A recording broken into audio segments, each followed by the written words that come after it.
Hi, my name is Sherie Laraby, and I'm here to talk to you about my daughter, Nicole Laraby, who I lost in a car accident on December 8th, 2006, to a car accident.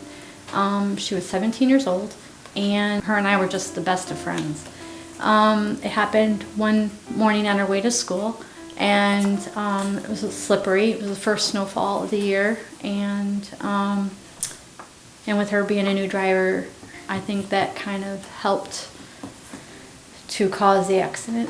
And her and I were best of friends and very close, and so I'm here to tell you my story. She was such a great kid. Everybody loved her. She was funny. She was outgoing. She just helped so many people when she was alive, and that she was here on earth, that she can, even though she continues to help people now, and spiritually as well as guiding them. And she, with her accident, it was very traumatic for her friends, her school, the community, and a lot of people reached out, and she touched so many people even from other states. And she was a great kid, and she helped out with helping people in Sudan and Darfur, raising money, and she also did just helped out in the community and her friends. With her helping so many here, she reaches out and she shows me that she's with me spiritually, and she gives me signs that I know that she's here with me. Right shortly after Nicole's accident, one of the things I had asked for, and I was extremely upset one day, and it was probably just a few weeks after, I said, like every mom was worried about her daughter, is like, if I could just show me a sign that you're okay, and that I know you're with me, and that you hear me, and that you see me. And I was having a really bad day that day. So that night I'd gone to bed, and right next to my bedside on the table, I had her phone. Well, first I had my alarm clock, and then the light, and then there's a stuffed animal that someone had given me, and then Nikki's phone, which of course any teenager always had her phone with her. And it was way on the other side, opposite side, so when laying down, I wouldn't be able to reach it from where I was, because there was other obstacles. So this one evening, in the day that I was having a bad day, I'd gone to bed, and I had woke up because I heard a noise, and I thought it was my husband. I turned the light on, and I looked down, or kind of looked around to see what it was, and on the floor, about 6 feet from the bed, was Nicole's phone. And so I woke my husband up to tell him that I don't know how it got there, but I heard a noise, and all I know is it had to have been her showing me a sign. I'd asked very much on my knees for a sign to let me know that she's with me, and that night, that's what happened. So I knew I didn't knock it off, because as I looked to the nightstand, everything was still in its place, and everything was there. And for me to have been able to knock it over on the floor was, I would have had to knock over everything else. So that was one of the first signs. And when I went to church, probably a couple months after, I was sitting in church, and after the worship music and everything, and all of a sudden there was this very emotional song came on, and I just was looking up, or looking out, and to the stage, and down floated a white feather.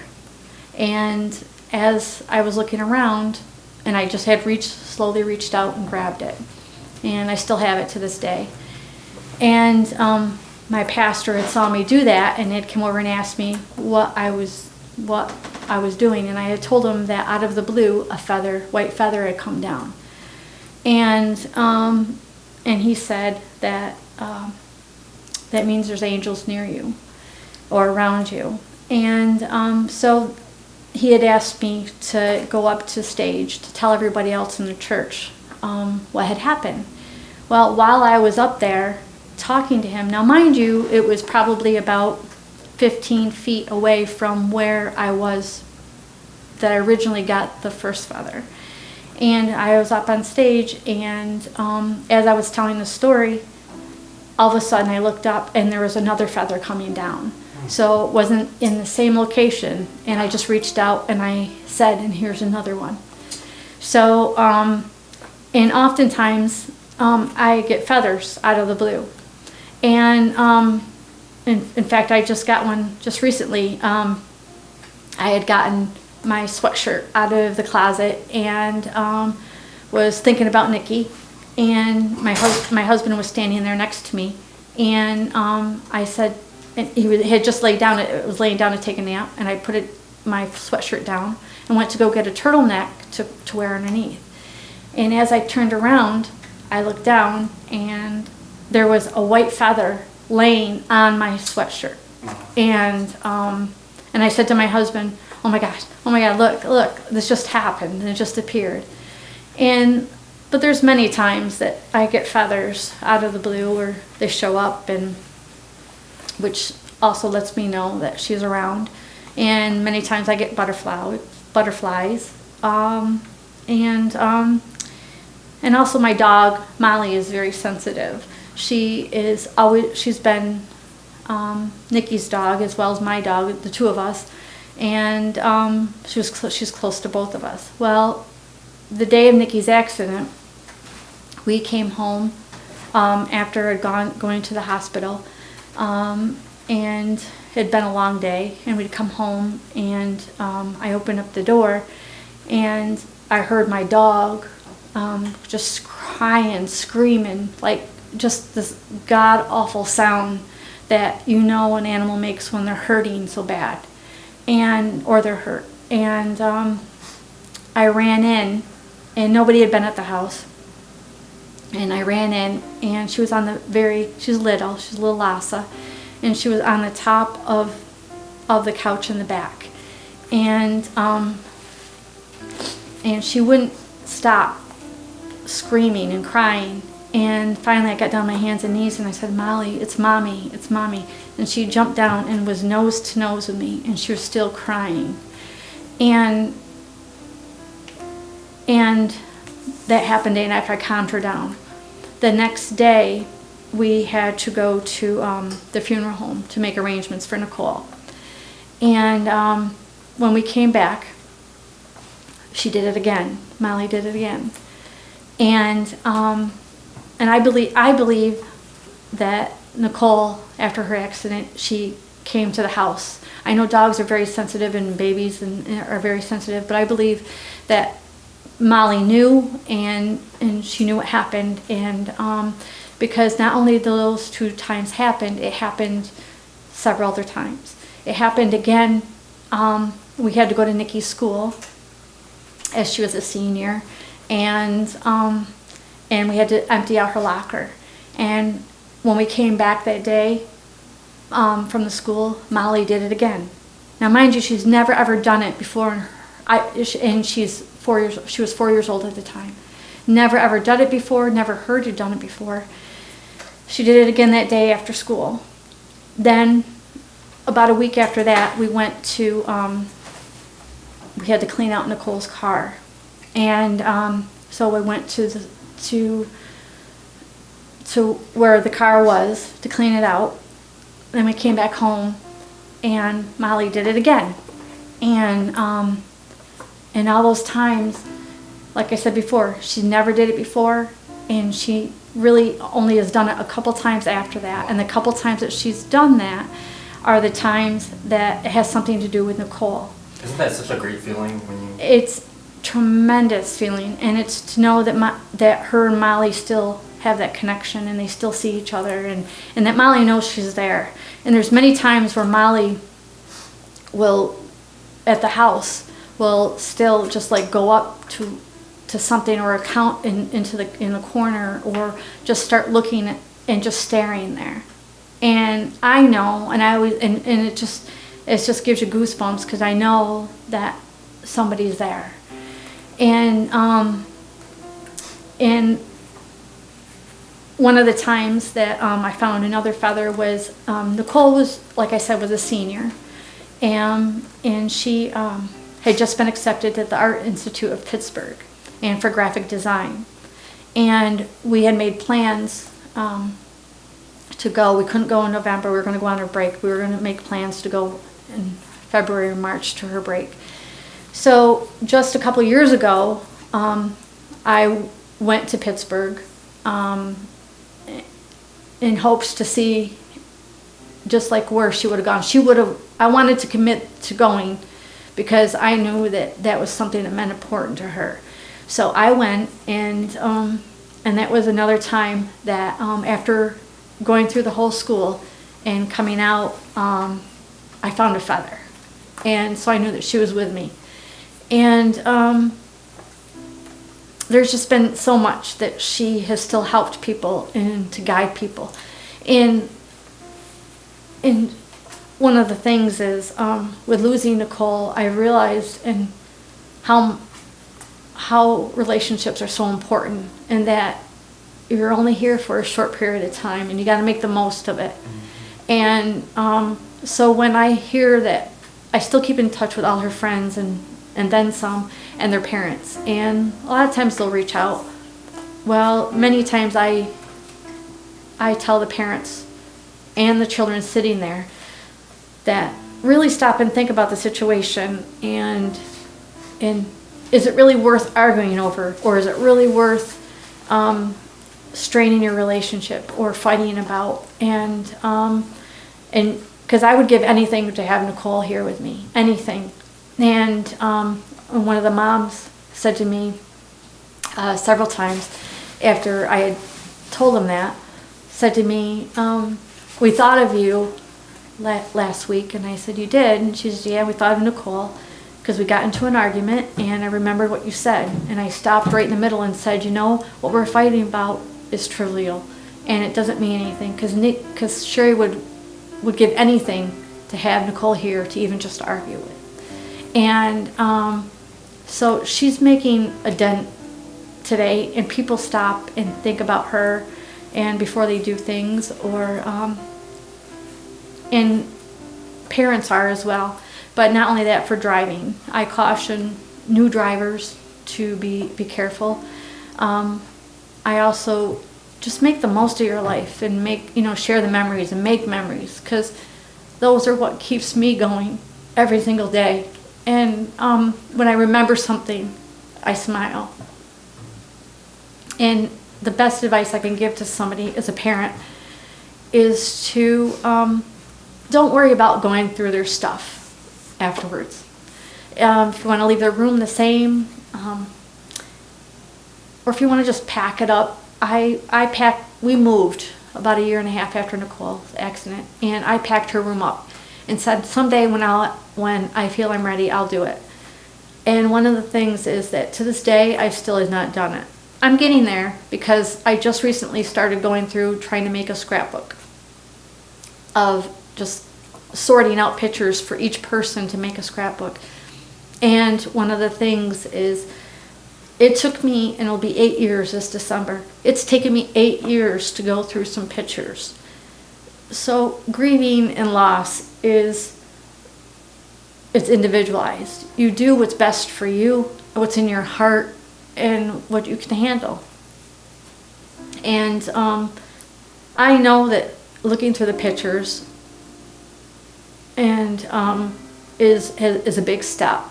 Some people can do it sooner, then that's great. But I know that soon I can go through her stuff, and I'll go through her totes, and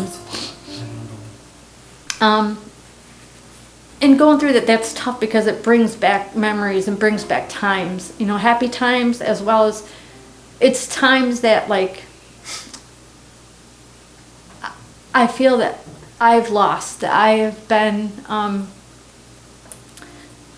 things have been taken from me, and I feel very hurt and angry, and at sometimes, and I get mad at God, and I know He's got big shoulders and He can handle it, and I ask Him all the time, why, why? And I know, I swear that when I get up to heaven, before I go in, that's my first question ever will be why. And one of the things that, along with going through her stuff or just situations, is many of her friends, you know, I had to go through graduation. You know, many are graduating from college. Many are got engaged. You know, some are getting married. Some are having babies. So as these all happen, I relive the fact that she's not here and I'll never have that. And so it's extremely hard for me. But those are the times that I cherish what I did have with her. And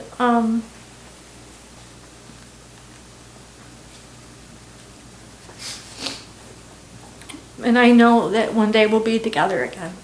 And I have a son, Brandon, who has gotten married, and he has given me 2 beautiful grandsons.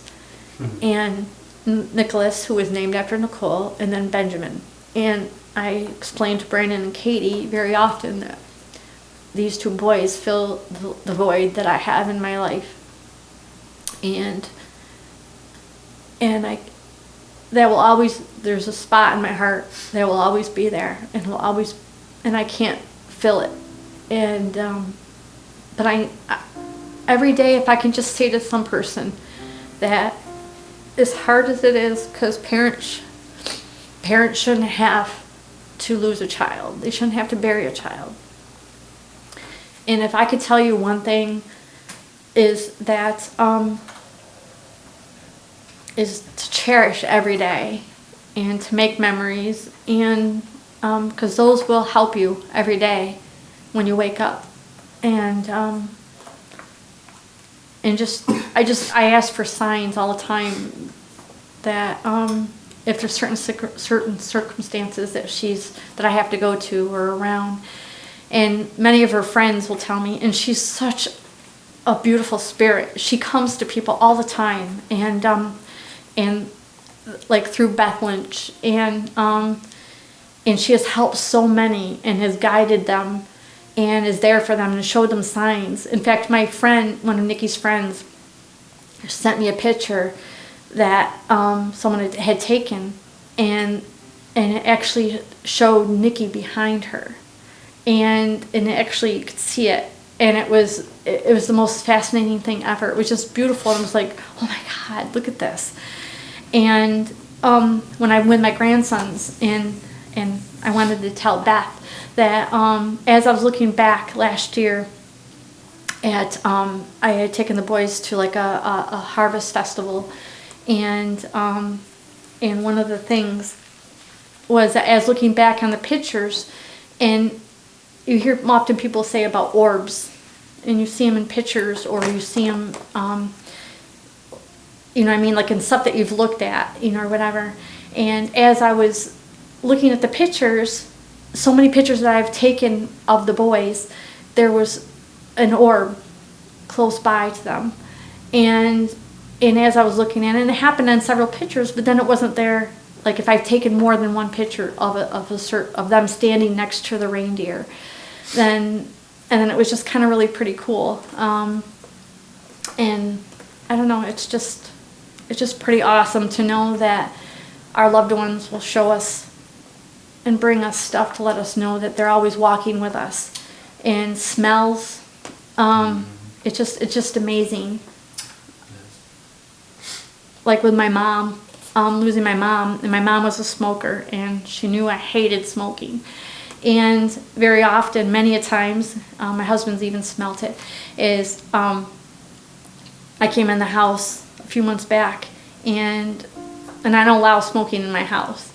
And I walked in the door, and smelled like somebody had cigarettes, like somebody had just got done smoking a cigarette. And I'm like, well, that's kind of odd. And I yelled to my husband, who came in from the other room, and I said to him, somebody in the house, has somebody been smoking? And he goes, no, but I smelt it too. He so it's kind of cool that, and I mentioned it to Beth, and she often says that they give us signs and smells to let them know that they're near. And so, and my sister always remembers, associates with my mom, hairspray, white rain hairspray. And so she, very often when my mom is near, my sister will smell hairspray. And there's another story actually that about Nicole. And after my sister and I were meeting with Beth Lynch, and we were there, and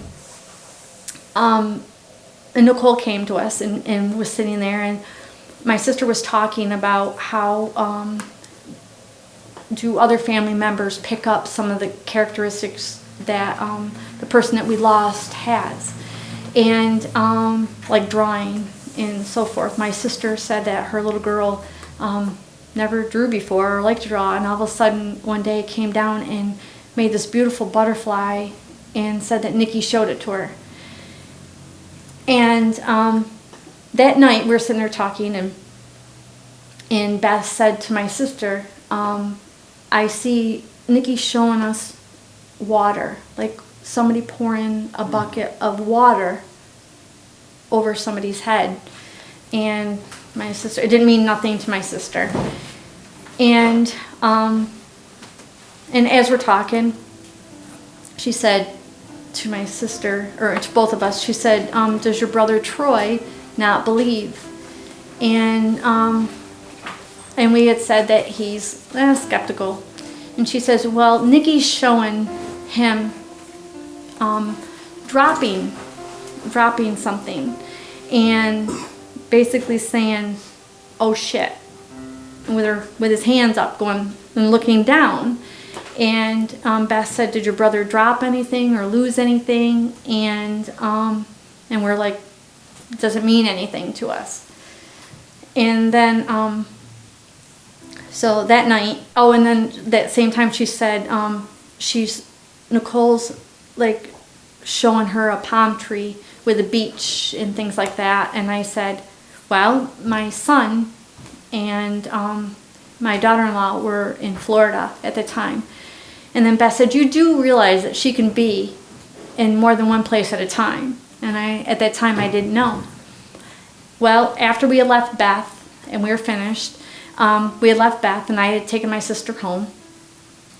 And my sister went in the house and she called me. I hadn't even been on the road and down the road, and all of a sudden she called me and she said to me, oh my God, you're not going to believe it. She said, Brittany, her husband had given Brittany a bath and had washed her hair. And so it was a sign to let my sister Ronnie know that Nikki was there. And when she said about the water being poured over her head. And then I called my brother up and I said, hey, by any chance, did you drop anything lately or something that was really important or anything like that? And he had me on speakerphone. And his wife, Hillary, was there. And he's like, no, I don't think so. And she said, yes, you did. She said, remember what happened yesterday? And he said, well, what was that? And he said, the Sirius radio thing that he had was on his visor, and it had been there in the same location, same place for over 3 years, and it had not moved. And yesterday it had fallen down out of the blue, and I said, Troy, by any chance, I said, what did you say? And he goes, well, I don't know. And his wife said, Hillary, you said, you put your hands up in the air and said, oh shit. And I said, well, guess what? Your niece Nicole was with you. And he was like, what? You're freaking me out. And I'm like, no. I go, she was with you because she just told me that tonight. And I said, and I have it on tape. And then I told Brandon. Well, Nicole wore flip-flops 365 days of the year. And there, in fact, one of the times that she had frostbite on her face, or on her feet. And my brother, who does construction, was way up in the city, and was digging a hole, and to lay new pipeline. And all of a sudden, he had found a Little Mermaid flip-flop. And the Little Mermaid flip-flop, he picked it up, and it was like, and Nicole loved Little Mermaid and, of course, flip-flops. So he just took it and kind of threw it in the back of his truck. Well, as they were going, and Nicole loved this song, This Is Why I'm Hot. And she would always go around the house singing it. And for those that don't know, it'd always go like, this is why I'm hot. This is why I'm hot. This is why, this is why, this is why I'm hot. I'm hot because I'm fly. I'm hot, or you're hot because you're not. This is why, this is why, this is why I'm hot. And every song, that song came on when my brother was digging, and he found the flip-flop. Well, he, like I said, he was laying pipeline. Well, down the road, probably about almost a mile, he said, he was digging in a hole, and he digs 10 to 15 feet down. And he said that as he was digging and he was supervising the gentleman who was digging, he saw another pink flip-flop, mermaid flip-flop that matched the opposite side. So if that wasn't a sign that said, hey, Uncle Troy, I'm here, I love you. And also, he was like, it freaked him out, and he went to put it in the back of the truck, and that song came on. So it was just totally amazing how, and there's no such thing as coincidence. It's just not. There isn't, and I believe that she's gone to all of us. You know, it's come to all of us, and she's watches over us. And it's just one of the things that, like my sister Ronnie in her house, Nicole has curly hair, and so does my sister Ronnie. And her husband, Ra, was sitting in the living room, and he was watching TV.